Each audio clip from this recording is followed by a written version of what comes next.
में अपने देखने वालों को एक मरतबा फिर से खुशामदीद कहते हैं। जिन लोगों ने हमें अभी अभी ज्वाइन किया उनको बता दूं कि ज़ियाउल हक नक्शबंदी साहब हमारे साथ मौजूद हैं, डॉक्टर बुशरा हमारे साथ मौजूद हैं। ज़िया साहब से हम गुफ्तगू का सिलसिला आगे बढ़ाते हैं। एक बड़ा अहम सवाल ये है कि जैसे आपने ख़ुद कह दिया कि नेकी करने वाला शख्स मुतमईन रहेगा और बदी की तरफ जाने वाला शख्स कहीं गिल्ट का शिकार रहेगा, लेकिन हम देखते हैं माशरे में कुछ लोग ऐसे हैं कि वो बदी करने के बाद भी बहुत मुतमईन घूम रहे होते हैं।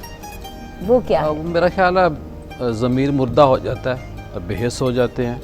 और कुरान ने, शरीयत ने हमें ये कहा है कि जब बंदा कोई एक गुनाह करता है तो बंदे के दिल के ऊपर एक स्याह दाग लग जाता है, फिर दूसरा करता है, फिर तीसरा करता है। तो यूँ उस बंदे का अगर दिल जो है वो स्याह हो चुका हो गुनाहों की वजह से, तो उस बंदे के ऊपर कोई चीज़ असर नहीं करती। हालांकि आप देखिए ना कि मैं यहाँ ये भी अर्ज़ करूँ कि बंदे की बदबख्ती है इसके अंदर। जो बंदा नमाज पढ़ता है अल्लाह उस पर राज़ी है, अल्लाह ये चाहता है कि मुझे सजदा करे, मुझे ये मनाएं। लेकिन जो बंदे बेहिस होते हैं उनके ऊपर अल्लाह राज़ी नहीं, अल्लाह ने उनको तौफीक ही नहीं दी। ये नेकी का काम हो, जिस तरह हमारा ये वेलफेयर अदारा काम कर रहा है, जो आपने बात की है, जो बंदा इस चीज़ पे मुतमिन है, बज़ाहिर ज़मीर उसका मुलामत ज़रूर करता है, लेकिन अल्लाह ने उससे तौफीक छीन ली है।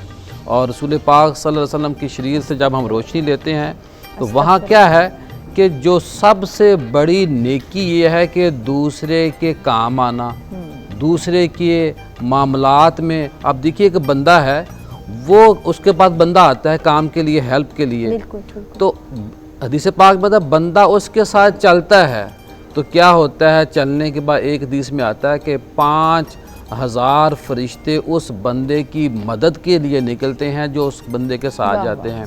और बुराई का ये है कि जो हमने किया है ना, हमें अपनी औलाद को आगे कन्वर्ट करके जा रहे हैं। हम एक नस्ल दूसरी नस्ल को दे के जाती है। हज़रत खिज़र अलैहिस्सलाम हज़रत मूसा अलैहिस्सलाम के साथ एक सफ़र में जा रहे थे, तो देखा कि एक दीवार गिरने के करीब है। आपने उसको ना दीवार को खड़ा कर दिया।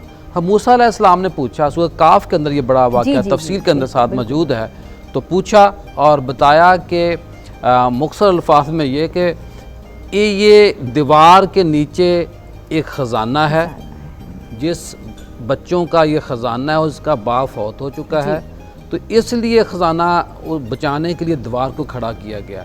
हज़रत सैयदना अब्बास रज़ियल्लाहु ताला अन्हु इस तफसीर में फरमाते हैं कि जब बंदा नेक हो, दुनिया से चला जाए और चला जाने के बाद अगर वो नेक बाप है तो उस बाप की नेक जो बाकी औलाद बची है उस खैर का अमल उस औलाद को जारी रहता है। यानी कि लोग ऐसे पैदा हो जाते हैं, अल्लाह ऐसे लोगों को मुहाफ़िज़ बना देता है। बंदा दुनिया में नहीं है लेकिन उसकी औलाद को शिफ्ट किया जा रहा है, लुक आफ्टर किया जा रहा है। और यहाँ मैं ये भी नुक्ता आखिरी अल्फाज में बयान करूँ कि जब हम आज किसी की बेटी को इज़्ज़त देते हैं, बेटे को इज़्ज़त देते हैं, हम किसी की हेल्प करते हैं, कोई मर्ज़ हो, कोई पैसा लेन देन, तो मैंने पहले रास्ते की बात बताई, तो ये असल में हम कर क्या रहे हैं? हम अपने आने वाली नस्ल के लिए फसल काश्त कर रहे हैं कि आज अगर हम किसी की औलाद को, किसी की बहन को इज़्ज़त देंगे तो कल मेरी बहन बेटी को कोई इज़्ज़त देगा। खुदा न खास्ता अगर हम आज कोई बुरा अमल करेंगे तो वो हम कांटे बचा रहे हैं, जो मेरी औलाद ने उन कांटों को चुनना है, उठाना है, उनके साथ मामला ये होना है। और यहाँ आखिरी अल्फाज में एक और हदीस पाक मुझे याद आई, जो मुस्नद अहमद बिन हम्बल के अंदर हदीस पाक है, जिल नंबर 5 सफ़ा 390 और हदीस नंबर 23360 के अंदर क्या अबू हुरैरा फरमाते हैं कि ऐसा वक्त आएगा, अल्लाह के नबी ने फरमाया कि मेरे सहाबा उस वक्त से पहले नेकियां कर लो, अपने मामलात को, अपने अमाल को बढ़ा लो। अर्ज़ की या रसूलल्लाह सल्लल्लाहु अलैहि वसल्लम ऐसा क्या हो गया है, जैसे पूछने के समझने के अंदाज में, तो अल्लाह के नबी ने फरमाया कि ऐसा वक्त आएगा जब लोग बुरे होंगे, जब लोग बुरे हो जाएंगे तो फिर उनके ऊपर बुरे हुक्मरान मुसल्लत कर दिए जाएंगे। आज देखिए अल्लाह माफ़ फरमाए, बेमौसमी बारिशें हो रही हैं, ज़लज़ले आ रहे हैं। आज जो शदीद बारिश लाहौर में हुई है, अब आगे और 2 दिन फसल गंदम की फसल का तैयार है, तो ये नहूसत है, बेबरकती है। बारिशें हों, या बीमारियां हों, हमें तौबा इस्तग़फ़ार करना चाहिए और अपने आप को दुरुस्त करना चाहिए, दूसरे को दुरुस्त ना करें। खुदा के लिए हमें अपने आप को दुरुस्त करना चाहिए। और ये जो रमज़ान का महीना है, ये कोर्स हम कर रहे हैं, इस कोर्स को जब हम मुकम्मल करें तो हमें एक पकीज़ा मुसलमान के तौर पर ईद की नमाज़ पढ़नी चाहिए। बिल्कुल ऐसा ही होना चाहिए, क्योंकि आपके आमाल का जवाब आपको देना है। अगर कुछ ठीक करता है या ठीक नहीं भी करता, अल्लाह ताला उसी को जज़ा और सज़ा देंगे। किसी और शख्स से उस दूसरे शख्स के बारे में सवाल नहीं होगा। तो दूसरों की फ़िक्र छोड़ के आप अपने आमाल की फ़िक्र करें। ये ज़ाती मामलात की बात कर रही हूँ, सोसाइटी के हम पर कुछ मैं थोड़ी सी बात ऐड करना चाह रहा हूँ। मैं सुबह हदीस पाक पढ़ रहा था तो अल्लाह के नबी ने फरमाया कि अगर किसी मुसलमान का ख़त आया हो, ख़त डाक आई है, तो अगर कोई बंदा उस ख़त को देख रहा है, झांक रहा है, तो अल्लाह के नबी ने कहा कि उसने उस ख़त को झांका नहीं है, उसने दोज़ख की आग को देखा है। यानी कि आज देखें हम मोबाइल खोलते हैं, साथ वाला बंदा देख रहा होता है कि ये मोबाइल में क्या देख रहा है। हमें दूसरों की ज़िंदगियों में मुदाखलत बंद कर देनी चाहिए और लोगों की तन्हाई को उनके ऊपर छोड़ देना चाहिए। अपनी तन्हाई को, अपने मामलात को दुरुस्त करना चाहिए। जी जी, बिल्कुल ठीक हो गया। डॉक्टर बुशरा हमारे साथ मौजूद हैं।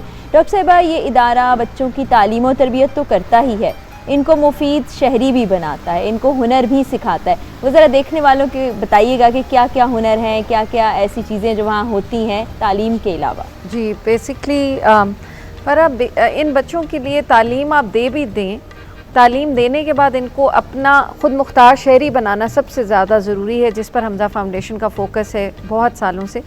हमारे यहाँ पर वोकेशनल ट्रेनिंग इसको कहते हैं, इनकी रिहेबिलिटेशन के लिए। तो हमारी कोशिश ये होती है कि उनको ऐसे प्रोफेशंस, ऐसे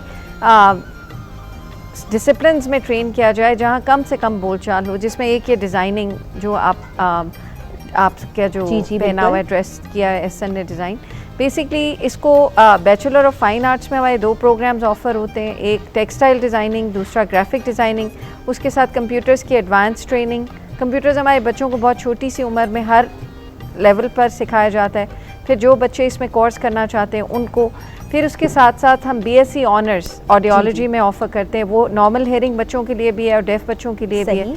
उसके साथ साथ सिलाई के मामलात, स्टिचिंग के कोर्सेज़ हैं, ब्यूटिशन के कोर्सेज़ हैं। इसके साथ साथ अभी हमने रिसेंटली ये किया है कि हम बड़ी बड़ी यूनिवर्सिटीज़ जो डिफरेंट वोकेशंस ऑफ़र करते हैं नॉर्मल हेयरिंग लोगों को, उनके साथ हम MOU साइन कर रहे हैं, जिसमें हमारे लिए टेफ्टा है और इसके साथ पाकिस्तान फैशन डिज़ाइन के कॉलेजेस को हम विज़िट करते हैं। उनके बच्चों को हम अपने पास बुलाते हैं और उनको इंटरैक्टिव बनाते हैं ताकि ये बच्चे वो प्रोफेशंस उनके साथ इंटरैक्शन में सीखें और फिर प्रॉपरली हम उसको अपने इंस्टीट्यूशन में डिज़ाइन करके डिग्री की सूरत में इनको प्रोवाइड करें। बड़ा ज़बरदस्त हो गया। सब्सिडाइज मौजूद हैं, टेलर्स भी हमज़ा फाउंडेशन में, सैलून भी मौजूद है, डिज़ाइनर्स भी हैं, तो आप ये तमाम सहूलियात भी वहाँ हासिल कर सकते हैं। फ्यूचर प्लान्स क्या हैं, कौन कौन से मंसूबों पर आप काम करने जा रहे हैं? बेसिकली जो हमने महसूस किया है बहुत से डेकेड्स के बाद कि हमारी नॉर्मल पॉपुलेशन के अंदर इन बच्चों की एक्सेप्टेंस बहुत ज़्यादा ज़रूरी है। तो हमज़ा फाउंडेशन पिछले तकरीबन 9-10 साल से बहुत मेहनत से काम कर रही है एम्बेसडर प्रोग्राम को डेवलप करने में। जी। और पाकिस्तान साइन लैंग्वेज ट्रेनिंग या पाकिस्तान साइन लैंग्वेज को स्टैंडर्डाइज करते हुए एम्पावर करने में। तो जो 2 इस वक्त हमारे बहुत स्ट्रॉन्ग हदफ हैं, जो हम चाहते हैं कि हमारी कम्युनिटी को भी पता चले इस प्रोग्राम के थ्रू, कि इन बच्चों के साथ कम्युनिकेशन के लिए पाकिस्तान साइन लैंग्वेज आना बहुत ज़रूरी है। सही। इनका मोड ऑफ कम्युनिकेशन, जैसे हम पाकिस्तानी शहरी हैं और हमारी कौमी ज़बान उर्दू है, इसी तरह इन बच्चों की जो बेसिक मदर लैंग्वेज है, मदर टंग है, वो पाकिस्तान साइन लैंग्वेज है। तो उसमें हम बहुत से कोर्सेज ऑफ़र करते हैं नॉर्मल पॉपुलेशन को, कॉलेजेस, स्कूल्स के बच्चों को, पेरेंट्स को, हर उस शहरी को जो किसी भी तरह से इनके साथ कनेक्ट होने की कोशिश करे। As a matter of fact recently हमने पंजाब पुलिस डिपार्टमेंट के साथ एक MOU साइन किया, जिसमें हम उनके लोगों को भी ये ट्रेनिंग दे रहे हैं कि वो उनके इंस्पेक्टर्स, उनके जो ऑफिसर्स हैं, वो आके साइन लैंग्वेज सीखें ताकि इन जैसे बच्चे अगर उनके पास आएँ तो वो साइन लैंग्वेज में उनके साथ कम्युनिकेशन कर सकें। इसी तरह रेस्क्यू 1122 पुलिस, ट्रैफिक पुलिस के बहुत से पर्सनल्स को हम ये कोर्सेज ऑफ़र करें। दूसरा जो एम्बेसडर प्रोग्राम को ऑफिशियली हमने अभी तकरीबन कोई 2-1 महीने से शुरू किया है, कोविड के बाद हमने उसको रोक दिया था। उसमें हम ये चाहते हैं कि नॉर्मल पॉपुलेशन में से आम स्कूल और यूनिवर्सिटी के हेयरिंग बच्चे हमारे बच्चों के एम्बेसडर्स बने, वो लोगों को, कम्युनिटी को बताएं कि इन बच्चों में एज सच दिमागी तौर पे कोई प्रॉब्लम नहीं होता, बिल्कुल ना सुनने की वजह से ये बोल नहीं सकते, तो उस बैरियर को ओवरकम करने के लिए आप इनसे साइन लैंग्वेज भी सीखें और स्पीच जिन बच्चों को आती है उनसे कम्युनिकेट करते हुए इनको नॉर्मल कम्युनिटी में एम्पावर करने की कोशिश करें। बिल्कुल ठीक हो गया। एम्बेसडर प्रोग्राम का जिक्र करिए डॉक्टर साहिबा, तो देखने वालों के लिए पूछ लेते हैं कि कौन लोग हैं जो एलिजिबल हैं एम्बेसडर बनने के लिए, आपका क्या क्राइटेरिया, लोग किस तरह से एम्बेसडर बन सकते हैं? बेसिकली हमारे एम्बेसडरशिप में कोई आपको फ़ी पे नहीं करनी, ठीक है। All you have to do is register on our website, और फिर वहाँ से आपको ईमेलें आएंगी ये चीज़ बताने के लिए कि आप किस तरह से इन बच्चों को हेल्प कर सकते हैं। तो basically awareness is the first step at the moment. और कौन लोग एम्बेसडर बन सकते हैं? कॉलेज, नॉर्मल हेयरिंग स्कूल्स के स्टूडेंट्स, यूनिवर्सिटीज़ के स्टूडेंट्स, स्पेशली प्रोफेशनल्स, हर वो पेरेंट जो इन बच्चों को किसी भी तरह से, या हर वो शहरी वो किसी भी तरह से समाज से महरूम बच्चों को किसी भी तरह से एम्पावर करने की कोशिश करेगा नॉर्मल कम्युनिटी में, वो इसका हिस्सा बन सकते हैं। बिल्कुल ठीक हो गया। आपको एक इंटरेस्टिंग फैक्ट बताऊं कि मेरी बहन भी आपकी फाउंडेशन से वाबस्ता है, वहाँ पर पढ़ाती है और बड़ा उम्दा काम करती है। बड़ा ऐसे बच्चे जो है सेंसिटिव भी बहुत होते हैं, हमें उनका बहुत ख्याल भी रखना होता है। ज़िया साहब से हम एक सवाल करते हैं, छोटा सा कोई आंसर लेके फिर हमें किचन की तरफ भी बढ़ना है क्योंकि ज़ाहिर है इफ्तार की तैयारी भी करनी है।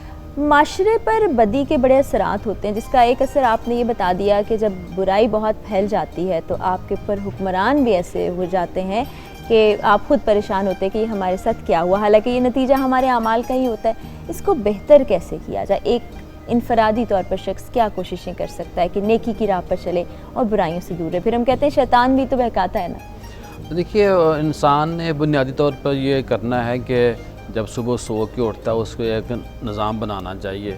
हम कोई फैक्ट्री में बंदा रखते हैं, निकालते हैं, हमारा इदारा एक, तो वहाँ जिस बंदे को टीवी एंकर रखा जाता है, निकाला जाता है, प्रोड्यूसर, जितनी भी टीम होती है, तो वो बनाते हैं कि पॉजिटिव नेगेटिव। मैं ये चाहता हूँ आपके प्रोग्राम के ज़रिए कि हमें तकरीबन डेली नहीं तो 15 दिन, हफ्ते बाद एक ग्राफ बनाएं कि मेरी पॉजिटिव चीज़ें कौन सी हैं, मेरी नेगेटिव चीज़ खुद हम अपना देखें। हालांकि ये मुझे लगता है बेशक रोज़ भी कर सकते हैं। वर्के को बेशक खुद फाड़ दें ताकि कोई और ना देख ले मेरे नाम है अमाल को।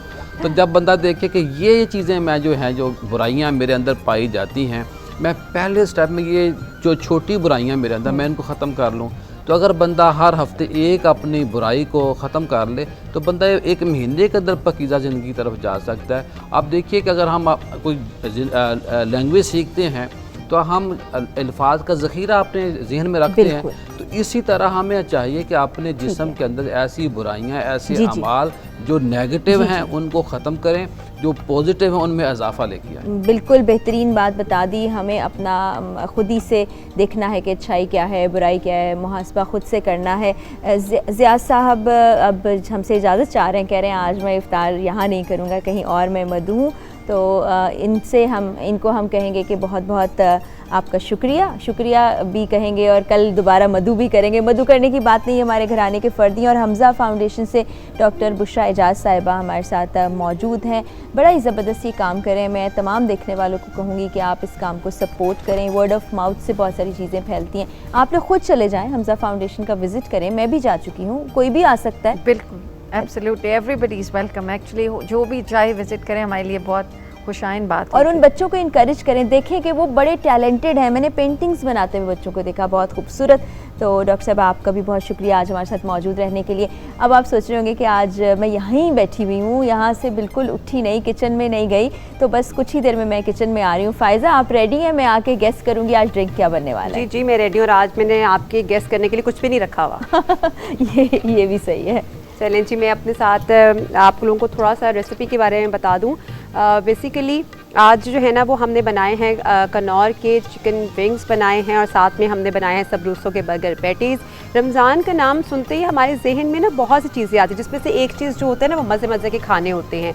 और जैसे पकौड़ों के बगैर तो हमारा टेबल बिल्कुल अधूरा होता है, और अगर उसके साथ समोसे और कचौरी हो जाएँ तो हमारे टेबल की शान जो है ना वो और बढ़ जाती है। बिल्कुल। तो इसीलिए जो वाइड रेंज लेकर आए सबरूसों हमारे पास, उसमें हमारे पास बर्गर पैटीज़ भी हैं। तो आज हमने बनाए हैं सबरूसों के बर्गर पैटीज़, और साथ में हमने बनाया है डिज़र्ट, और साथ में अब हम बना रहे हैं ड्रिंक।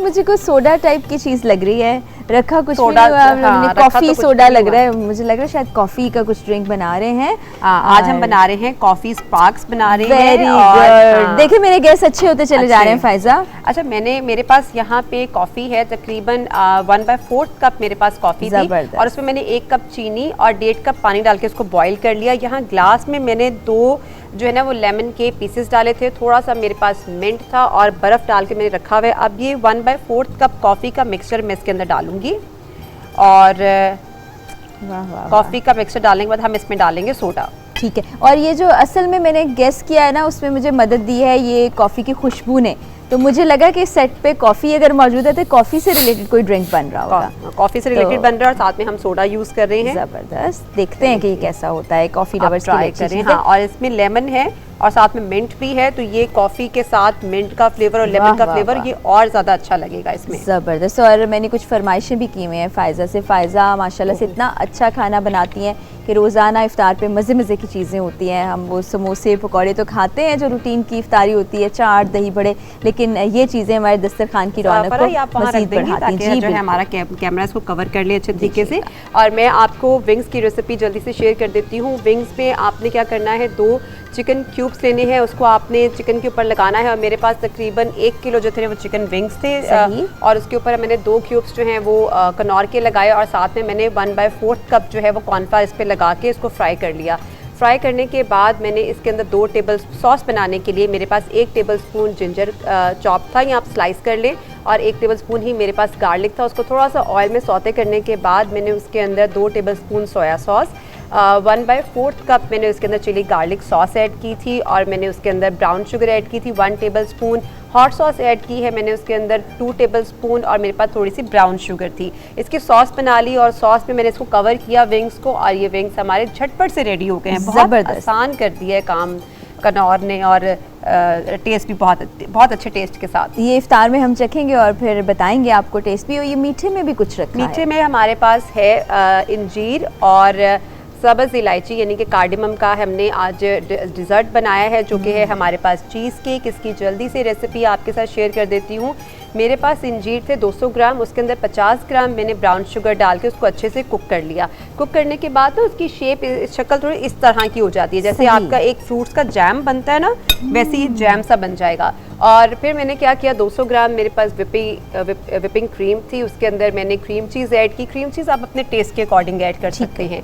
और उसके बाद फिर मैंने थोड़ा सा कार्डिमम पाउडर इसमें ऐड किया, दूध ऐड किया 100 ml, और थोड़ी सी शुगर डालने के बाद मैंने इसको अच्छे तरीके से मिक्स किया।